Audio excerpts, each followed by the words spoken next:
So Andrew, what exactly is a Maori Ward and how will it work? So a Maori Ward has actually been established by government. It allows councils to provide for a Maori Ward seat.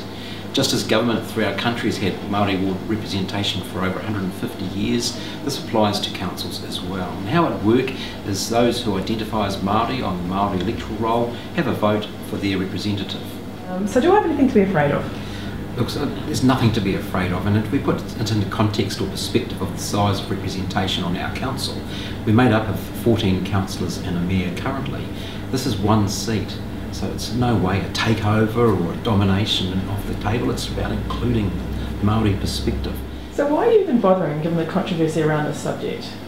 The controversy comes back to, in my take, is a little lack of understanding around what's not only required by law for councils, and that is that we are required to engage with Maori, iwi, in a meaningful way. It's defining what that actually means. And becoming mayor, I met and talked with iwi who clearly said to me they don't feel part of the decision-making process, they feel disengaged, and there's a part of the Act that allows us to have this seat, so perhaps controversial, but it's actually about moving forward, about including and coming together to become a greater district. Some people say this is separatist, even racist. How do you respond to that? Look, separatist to me would be really about keeping people apart. This is actually about inclusion. This is sharing the special nature of the establishment and the growth of us as a country, Aotearoa. You know, tangata whena Māori, they were the indigenous, or they are the indigenous people of this country. There are requirements of goodwill and legal requirements of the Treaty of Waitangi. So it's incumbent on us to see that through as a district. In so many ways, the council level is where the rubber hits the road. I mean, we do consenting for land use rights, waterways, air pollution. So the hapu and the iwi are at the heart of the decision making that councils make. It is completely right and proper that they are along with us. And of course they also bring a unique culture, which is a unique culture for Māori and for New Zealand.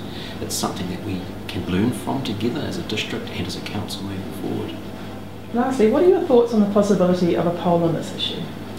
So the Act requires, or the law allows, for a poll to be taken, and that's on the back of a petition being signed. It's 5% of our community can sign a petition that then forces a poll.